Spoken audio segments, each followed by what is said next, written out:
Bonjour.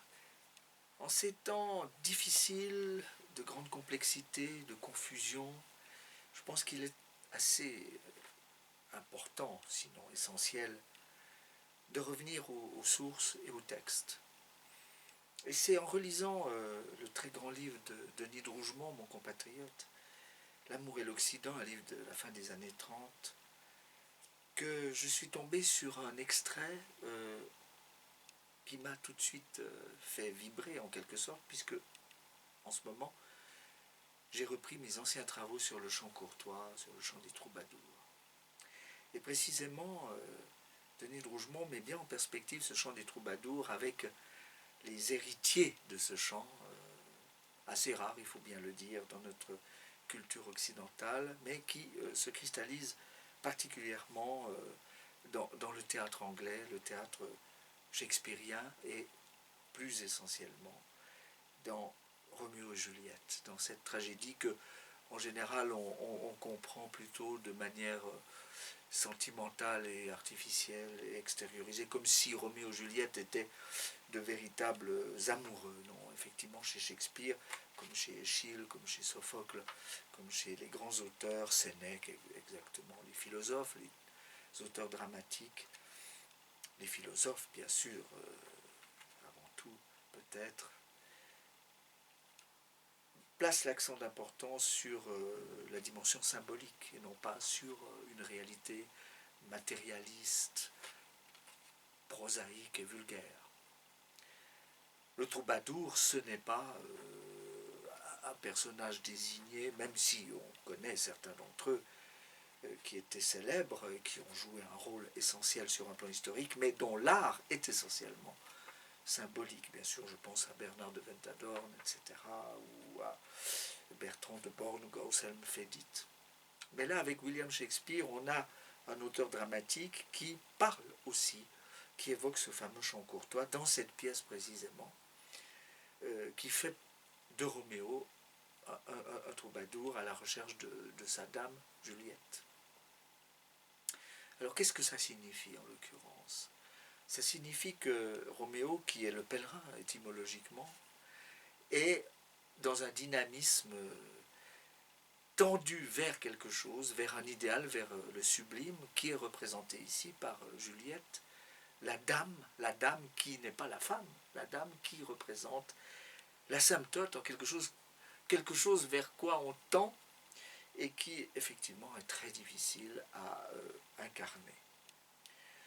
La pièce est très claire d'ailleurs, dès le prologue par le chœur, en quelques vers, c'est un sonnet, il explique de quoi il retourne. Il s'agit bien sûr d'un conflit qui est celui du monde.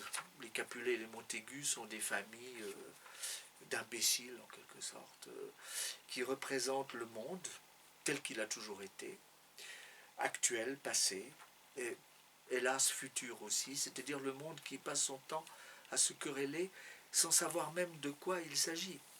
Cela fait des siècles que ces Capulet et ces Montaigu entretiennent une rancune, une haine qui n'a pas d'objet, qui est abstraite, mais qui malheureusement crée au quotidien la disharmonie dans cette ville de Vérone, qui symbolise le monde aussi, le quotidien disharmonieux.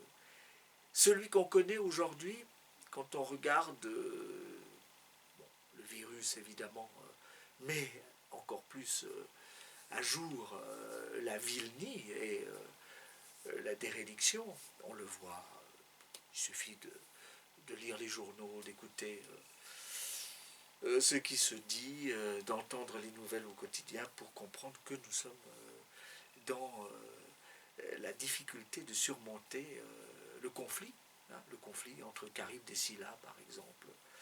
Nous avons du mal à passer les Symplegades. En effet, ces Capulet, ces Montaigu qui sont bornés, qui sont accrochés à leur haine réciproque, ne pourront pas trouver la solution. Et pourtant la solution, elle existe précisément dans ce couple Roméo et Juliette qui essaiera de s'unir malgré toutes les difficultés, et c'est les cinq actes, enfin les 5 journées plus exactement de la pièce qui le raconte avec force détail. C'est pas seulement les deux entités familiales, le couple en devenir qui l'expose, c'est aussi tous les personnages,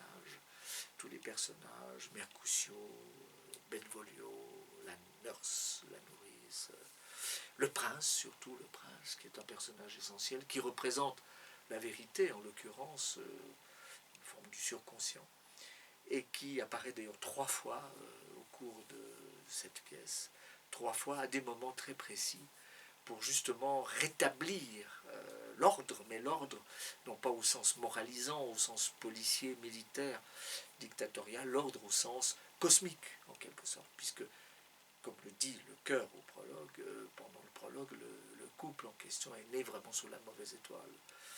C'est un peu comme dans les contes, hein, quand au départ la fée ou la sorcière vient bénir ou maudire le nouveau-né et lui prédire un futur soit d'harmonie, soit de disharmonie. En réalité, on a les deux. Le problème est de surmonter le conflit pour parvenir à cette sublimation qui est un idéal, en tout cas, pour ainsi dire, inatteignable au niveau humain, ou peut-être l'espace d'une nuit, comme dans la pièce, hein, d'une nuit, mais d'une nuit qui est très fugitive, puisque Roméo, comme nous savons, est exilé, donc ça correspond à la mort, déjà, à sa mort. Et le couple va, à partir d'un malentendu, hein, entre les deux, parce que le messager ne pourra pas parvenir à destination pour apporter la bonne nouvelle, le couple, c'est la peste, hein, d'ailleurs, voilà, encore une autre épidémie qui va empêcher le messager d'arriver à temps. Le couple va mourir de façon légale, en quelque sorte. Il ne peut pas en être autrement. C'est justement ça, le tragique de la vie. Il ne peut pas en être autrement. Tant que l'être humain n'a pas compris, n'a pas discerné en quoi consiste la loi d'ambivalence, c'est-à-dire les deux Charybdes et Scylla, les deux monstres, des Symplegades aussi, ces deux rochers aussi qui se fracassent l'un l'autre, tout ce qui fait qu'on est toujours dans l'erreur contraire, mais ambivalente, hein, selon la psychologie d'Ialienne, c'est-à-dire on joue au ping-pong toujours, c'est pervers, entre deux faux, un moralisme. Et en réalité, les Capulet et les Montaigu, c'est ça, c'est ce jeu pervers qui dure des siècles, entre le moralisme, on va dire que finalement les Montaigu seraient plutôt le moralisme et les Capulet l'amoralisme, hein, si on examine en détail la psychologie de ces personnages. Alors, je voudrais juste lire pour conclure, parce que bien sûr on pourrait rester des heures sur l'analyse de cette pièce. Je trouve que c'est intéressant de relire ces textes en ce moment, parce qu'ils peuvent nous aider peut-être à un peu plus intelligents qu'on ne l'est, et à essayer d'envisager éventuellement un début de solution pour sortir de cette complication dans laquelle on est, de ce labyrinthe, hein, parce que le Minotaure est là à côté, hein, c'est certain. Mais bon, je ne suis pas sûr qu'on puisse en sortir vraiment. Parce que la pièce, effectivement, est très pessimiste. Hein. Roméo-Juliette, c'est pas du tout cuit-cuit. Deux amoureux joués par deux acteurs plus ou moins infantiles, tel qu'un certain cinéma nous l'a montré, c'est pas ça du tout. C'est effectivement l'impossibilité de sublimer. Hein. Peut-être on peut le faire le temps d'une nuit, mais après il y a le bannissement et ensuite la mort des deux protagonistes. Et ensuite, alors, la réconciliation des deux familles. Mais ça, c'est une farce, parce que ces deux familles vont se réconcilier sur la mort de l'esprit et de la sublimation. C'est cher payé, hein, parce que bon, leur réconciliation, en réalité, ne va pas être de longue durée. Vous savez, quand on s'est disputé comme ça pendant des siècles, je doute fort que la réconciliation soit tenable. D'ailleurs, elle est ridicule parce que tout à coup, ils vont construire, enfin ériger des statues de leurs propres enfants. Mais enfin, c'est des statues figées, hein, c'est des statues mortuaires. On est dans un cimetière, donc on est près de la tombe. Ces statues n'ont aucune valeur, sinon sentimentale. empreinte de superstition. Non, c'est pas. En fait, les Capulet et Montaigu, c'est pas eux qu'on veut voir réconcilier. C'est Roméo et Juliette qui doivent passer à autre chose, c'est-à-dire changer de génération en quelque sorte, passer à un autre monde au fond, c'est-à-dire un monde de lucidité, d'intelligence, d'anticipation, de compréhension des choses. Et Shakespeare, qui était un génie, enfin si c'est lui qui a vraiment écrit la pièce, mais là n'est pas le sujet. L'auteur, en tout cas de cette pièce, comme de toutes les autres, a très bien saisi le problème. C'est terrible à dire, mais y a-t-il vraiment une solution? Y en a-t-il vraiment une? Alors, dès le début, je termine par ça, par deux citations. Celle du chœur qui inaugure le problème, en fait, on a tout compris dès les premiers vers. Et puis la conclusion par le prince qui, lui, enfonce le clou, en quelque sorte. Le chœur qui dit au début ceci... Dans Vérone la belle, où se passe la scène, deux familles vivaient d'égale dignité, oui, dignité dans la convention, hein, il ne faut pas croire qu'il s'agit de la véritable dignité, c'est-à-dire ils sont tous reconnus comme nobles, chacun d'entre eux, mais en fait c'est une dignité fondée sur l'hypocrisie. Mais un brutal sursaut de leur antique haine, chose qui ressurgit, c'est le virus hein, qui tout à coup surgit. On ne l'attendait pas, mais voilà, c'est quelque chose qui était potentiel. La pandémie, elle n'est pas que médicale et sanitaire, elle est aussi éthique, morale. Du sang des citoyens vient souiller la cité. Oui, bah, c'est ce qui se passe précisément. Or, deux enfants issus des deux maisons tragiques, le mot tragique est important, s'entraimaient d'un amour contrarié par le sort. Bien sûr, c'est contrarié par le sort. Il ne s'agit pas de prédestination, mais dès lors que le sol est pourri et qu'il n'y a pas de capacité à l'intelligence, hein, au sens profond du terme, ben, on ne peut rien faire. C'est ça la vérité, finalement. On ne peut rien faire. Il fallut leur malheur, leur ruine pathétique pour tuer le conflit des parents par leur mort. Mais bon, ce n'est pas la solution, comme nous allons le voir avec le prince. C'est l'effroyable cours de leur amour fatal qui va, pendant 2 heures, occuper nos acteurs. Donc on va être là, tendu. On espère évidemment que ça se réalise, mais bon. Et l'assaut prolongé des haines parentales, dont leur double mort, seul apaisa la fureur. Mais à quel prix, encore une fois, à quel prix? Il faut comprendre ça, c'est ça, le tragique de l'affaire. Veuille patiemment écouter l'auditoire, notre effort veut parfaire une imparfaite histoire. Bon, c'est très beau, c'est encore beaucoup plus beau en anglais. Je crois qu'il faudrait, si j'ai l'occasion de le faire une autre fois, de le développer à partir de l'anglais. Ça peut être le sujet d'une étude très féconde, parce que l'anglais va plus loin en réalité que ce que je viens de vous lire en français.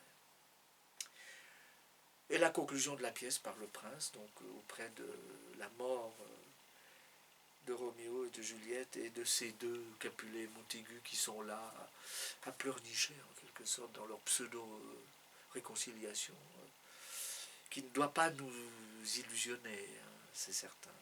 Le prince dit, de façon très lucide, parce que c'est l'esprit, ce matin nous apporte la paix assombrie. La paix assombrie.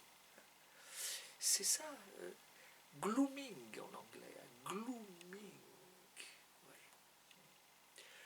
Le soleil par chagrin ne montre point sa tête. Bien évidemment, le soleil c'est l'esprit, il est chagriné. C'est pas ce qu'il souhaite comme solution. Séparons-nous pour nous entretenir encore de ces tristesses. Oui, il faut s'entretenir de ces tristesses, c'est certain. Il ne s'agit pas de remâcher, mais il s'agit de réfléchir un peu, si on peut, je crois.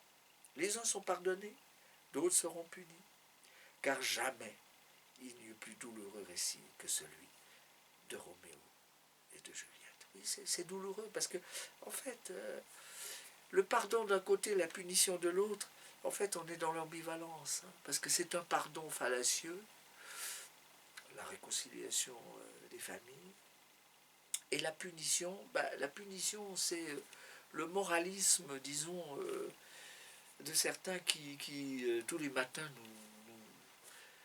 nous entretiennent à travers un ton apocalyptique dans une espèce d'ambiance délétère qui empêche au moins le minimum vital, disons. Voilà. Donc on tourne en rond, hein, bien sûr. Voilà. C'est ça. Donc c'est douloureux, évidemment. Ouais, c'est douloureux. Ouais. Désolé, mais je ne peux pas dire autre chose. Et je crois que Shakespeare, peut-être il faudrait le relire quelquefois avant que d'écouter les informations. Et puis surtout, lire toutes les âneries qu'on peut lire à droite et à gauche, si vous voyez ce que je veux dire.